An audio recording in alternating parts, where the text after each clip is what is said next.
이번 2025년도 고난주간 특별 새벽 기도회에 특별 주제가 있다고 한다면 가룟 유다입니다. 가룟 유다의 이야기를 이 고난주간에 살펴보면서 하나씩 하나씩 우리가 하나님의 말씀을 묵상하고 은혜를 받았으면 좋겠는데요. 가룟 유다라고 하는 예수님을 배신한, 예수님을 팔은 그 제자의 이야기를 묵상하면서 반면 교사로 삼기 위해서 이번 한 주간 동안 가룟 유다의 이야기를 살펴보려고 합니다. 오늘 본문의 이야기는 예수님께서 12 제자를 부르시는 장면이 기록되어 있는데요. 예수님의 사역을 함께할 12 제자를 부르셨을 때 놀랍게도 가룟 유다가 그 12 제자 안에 포함된 이야기가 기록되어 있습니다. 가나나인 시몬 곧 가룟 유다 곧 예수를 판 자라라고 할 수가 있겠는데요.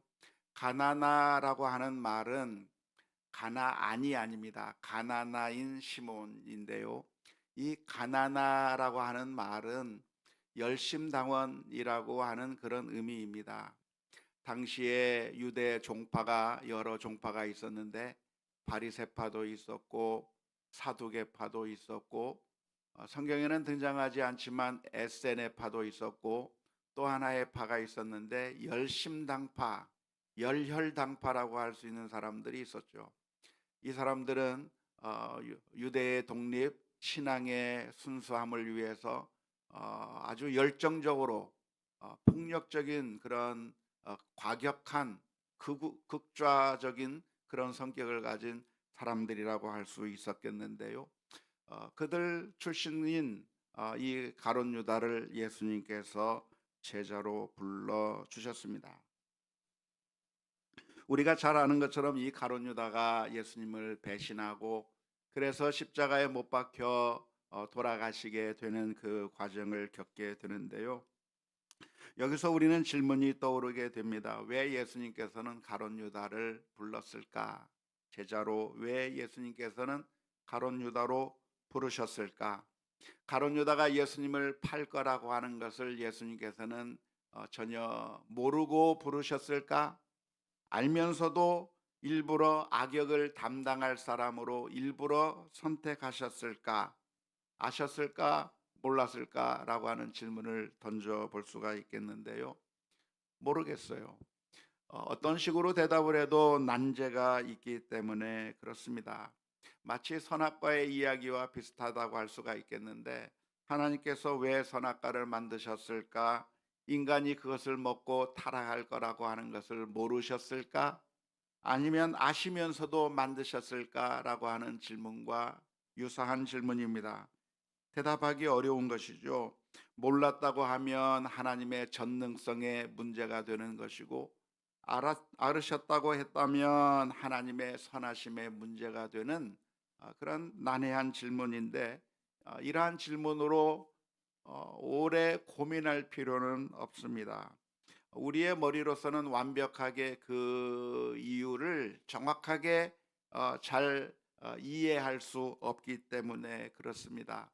마치 초등학생 아이들에게 미분적분을 설명해도 전혀 이해하지 못하는 것처럼 우리가 하나님의 오묘한 섭리와 계획과 뜻을 우리들의 머리로서는 온전히 이해할 수 없어서 어느 정도까지는 대답할 수 있겠지만 우리는 희미하게 그 진리를 알 수 있을 뿐이고 하나님의 뜻을 알 수 있을 뿐이고 우리가 하나님 앞에 서게 되는 그 날에 가서야 그때서야 온전히 하나님의 뜻을 이해하게 될 수 있기 때문에 그렇습니다. 다만 우리가 초점을 맞춰야 될 것이 있다고 한다면 왜 가룟 유다는 타락하게 되었을까라고 하는 그런 질문이에요. 처음부터 악한 의도를 숨기고 예수님을 팔기 위해서 예수님을 이용해서 돈을 벌기 위한 자신의 목적을 성취하기 하기 위한 그런 악한 마음으로 예수님의 제자가 되었을까? 아니면 처음에는 그래도 순수하고 그래도 처음에는 진지하게 주님을 따르려고 하는 그런 다른 제자들과 같이 그렇게 신실한 첫 출발을 했을까라고 하는 그 질문을 던져볼 수 있겠는데요. 여러분들의 생각에는 어떻습니까? 제 생각에는 이 가룟 유다가 처음부터 악한 의도를 가지고 거짓된 마음으로 주님을 따랐을 것 같지는 않을 거라고 하는 겁니다. 성경이 기록하고 있지는 않지만 가룟 유다가 예수님의 제자가 된 그 과정은 다른 제자가 예수님의 제자가 된 과정과 크게 다르지 않을 거라고 생각이 돼요. 어땠을까요? 가룟 유다도 예수님의 은혜를 충분히 경험했을 것 같아요. 예수님을 만나면서 예수님을 너무나도 감사하게 되었고, 예수님의 그 놀라운 은총을 바라보면서 자신의 삶을 드리기를 원했고, 그래서 다른 제자가 배와 그물을 버려두더라도 주님을 따르는 것이 훨씬 더 소중하기 때문에 주님을 위해서라면 모든 것을 다 버리고 부모님까지 다 버려두고 예수님을 따랐던 다른 제자들과 마찬가지로 가룟 유다도 처음에 예수님을 따르려고 했던 그 상황에서는 가룟 유다의 마음에도 그 순수함이 있었을 것이고 주님을 사랑하는 마음이 있었을 것이고, 이 세상의 모든 것들은 아무 소용이 없다, 이 세상의 명예가 무슨 소용이 있으며 이 세상의 성공이 무슨 의미가 있으며 주님을 따르는 것이라고 한다면 가장 행복했을 거라고 하는 그런 마음의 결단이 있었기 때문에 주님을 따랐을 거라고 생각이 됩니다. 주님을 따르는 가운데 그의 마음 가운데 기쁨이 넘쳐났을 것 같아요. 예수님의 말씀을 들을 때 마저 저 말씀을 보면서 저 주님의 말씀, 원수를 사랑하라고 하는 그 주님의 말씀을 들으면서 감격의 눈물을 흘렸을 것이고, 주님의 말씀을 들으면서 마음의 결단도 했을 것이고, 더욱더 주님을 사랑하고 하나님을 사랑하겠다고 하는 그 헌신의 마음이 가룟 유다에게도 있었을 것입니다. 뿐만 아니라 이 가룟 유다에게도 엄청난 능력을 행할 수 있는 그런 모습이 주어졌을 거라고 생각을 합니다. 오늘 읽었던 말씀 마태복음 10장 1절 말씀에 보면 예수께서 그의 12제자를 부르사 어떻게 했다고요? 더러운 귀신을 쫓아내며 모든 병과 모든 약한 것을 고치는 권능을 주시니라. 예수님께서 누구에게? 12제자에게, 가룟 유다만 빼고 11제자에게 준 것이 아니라 12제자에게 귀신을 쫓아내며 병을 고칠 수 있는 그런 권능을 주셨다고 성경은 기록하고 있고요. 누가복음 10장에 보면 그 예수님의 사명을 가지고 나갔던 제자들이 주의 이름으로 명할 때 귀신이 쫓겨나가는 그런 경험을 하면서 주님께 돌아와 주님 정말 놀라운 일이 일어났습니다, 주의 이름으로 명했던 이 귀신이 쫓아나가는 그런 엄청난 기적을 체험했습니다 하면서 기뻐하며 돌아온 그 제자들의 이야기가 기록되어 있는 것으로 보아서 가룟 유다도 똑같은 그런 놀라운 경험, 기적의 체험들을 했었을 거라고 보는 것이 자연스러울 것입니다.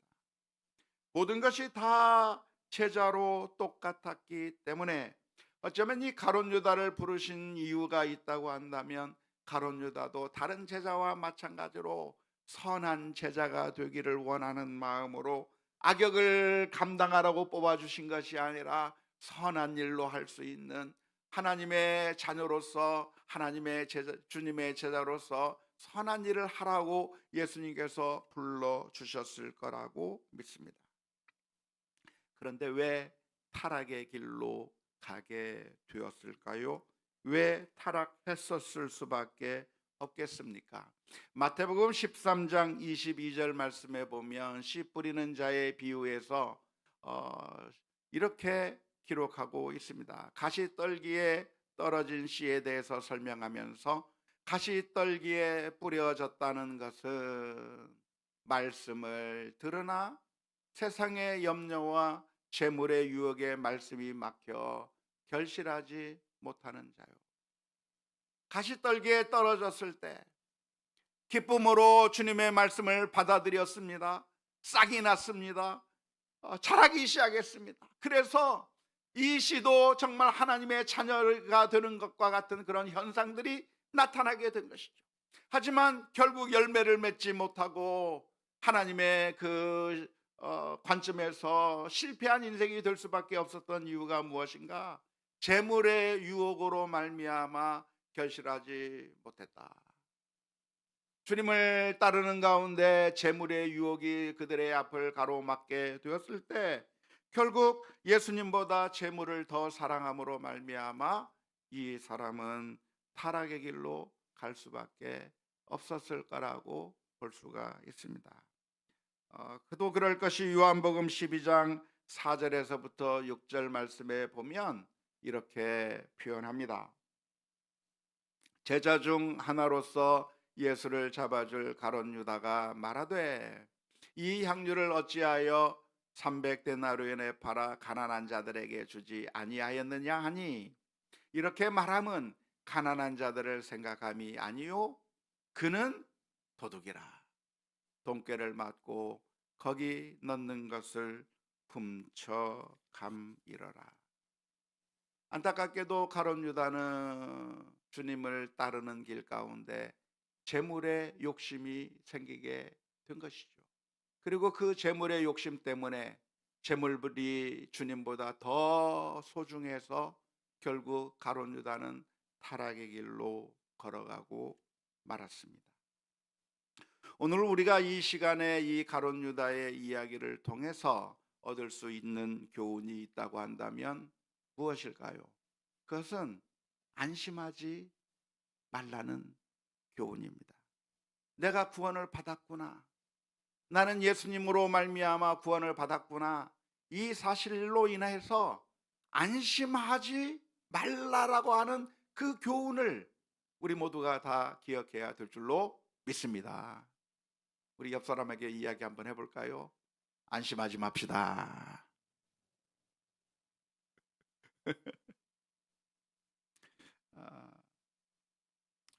우리는 예수님을 믿으면 우리는 구원을 받는다고 가르치고 배웠습니다. 하지만 이렇게 우리가 예수님을 믿으면 구원을 얻는다고 하는 이 가르침은 정말 중요한 가르침이고, 그래서 우리들에게 필요한 것은 무엇인가? 구원의 확신이 필요했어요.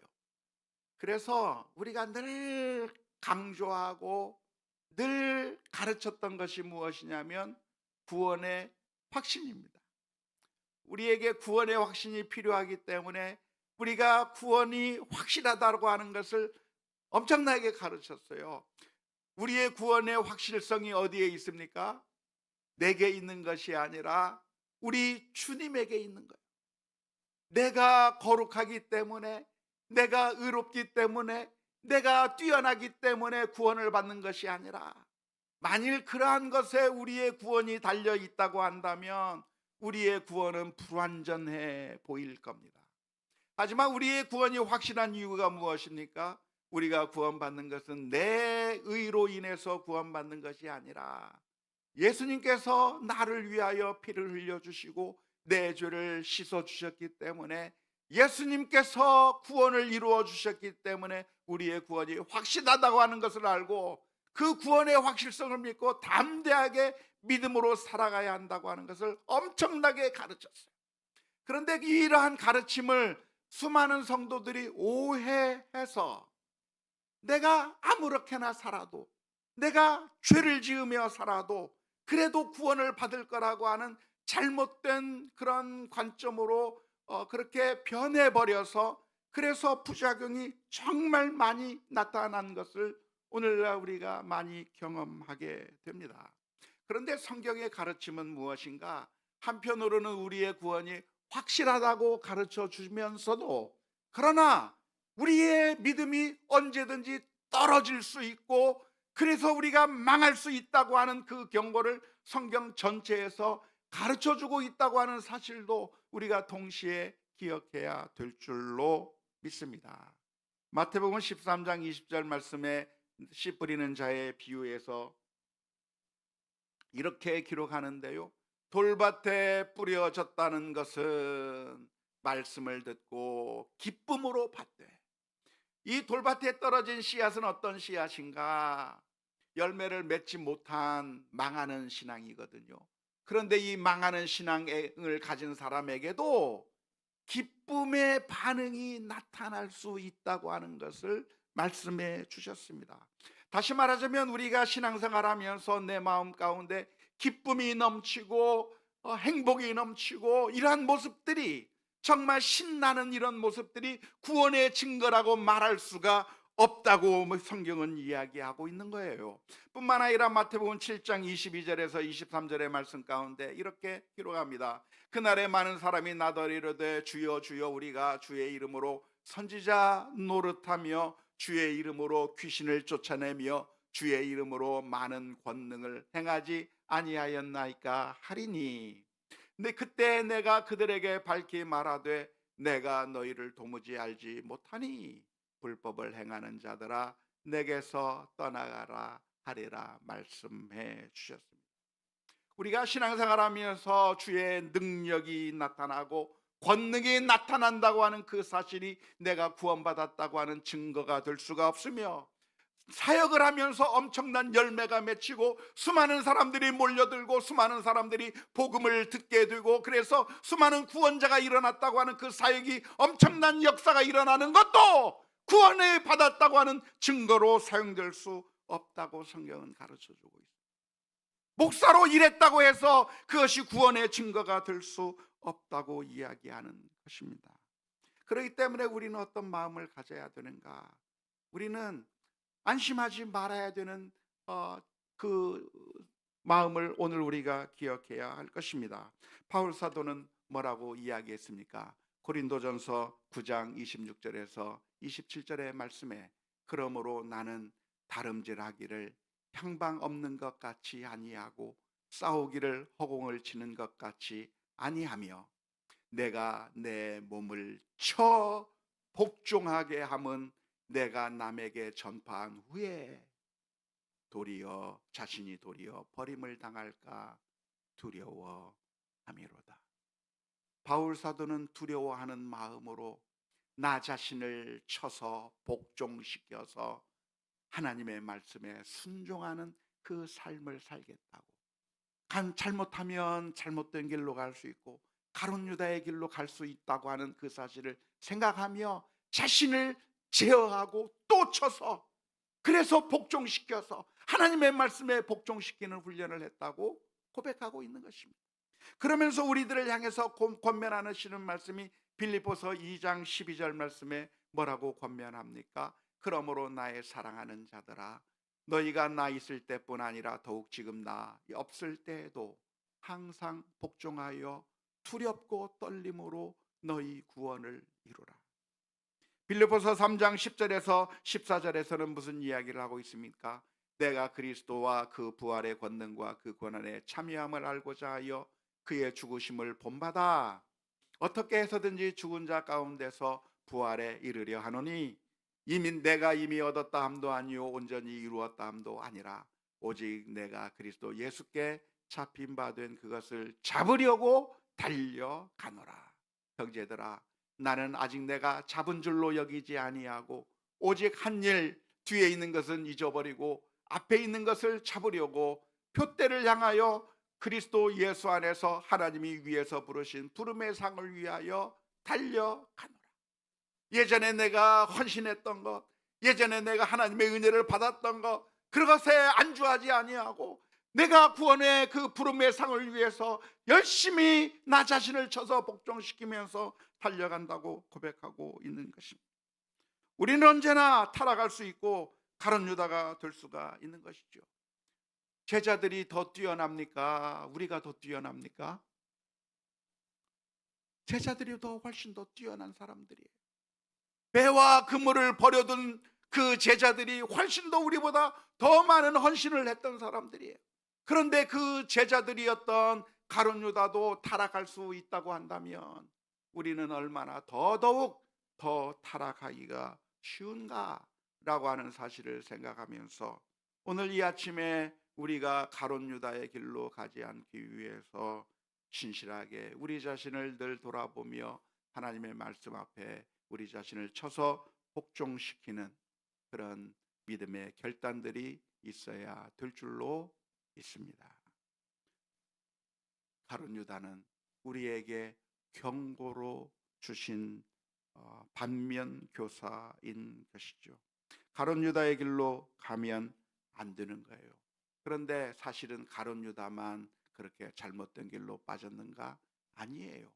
모든 제자들이 다 넘어지고 다 쓰러졌습니다.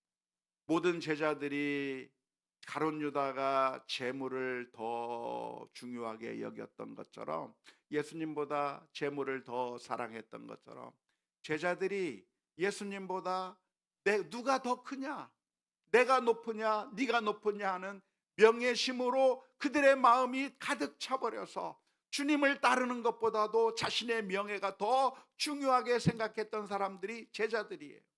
제자들은 어떤 사람들이었는가? 위험에 처했을 때 자신의 목숨이 더 중요해서 그래서 예수님을 모른다 하고 도망갔던 사람들이 제자들이에요. 제자들이 누구였는가? 완벽한 사람들이 아니라 이 가룟 유다와 같이 늘 넘어지고 쓰러지는 사람들이었는데, 놀랍게도 주님께서 다시 회복시키는 은혜가 있었고 다시 주님 앞에 나아가 그래서 끝까지 믿음의 길을 경주할 수 있었던 것입니다. 어쩌면 우리들의 삶 가운데서도 역시 비슷한 일들이 발생할 겁니다. 때로는 우리들의 마음 가운데 미움이 솟아오를 수도 있고, 때로는 우리들의 마음 가운데 자존심이 우리의 마음을 괴롭힐 수도 있고, 때로는 물질에 대한 탐욕이, 때로는 원수를 미워하고자 하는 마음들이, 여러 마음들이 우리들의 마음을 무너뜨릴 수가 있는데, 그때마다 이 가룟 유다가 주님을 배신하고 멸망했던 것이 그런 길이 아니라 다시 또 회개하고 또 주님의 십자가 앞에 엎드리며 주님 앞에 회개해 나가는 가운데 하나님의 은혜를 충만히 받아 누리는 우리 모두가 다 될 수 있기를 주님의 이름으로 축원합니다. 450장 찬양하십니다.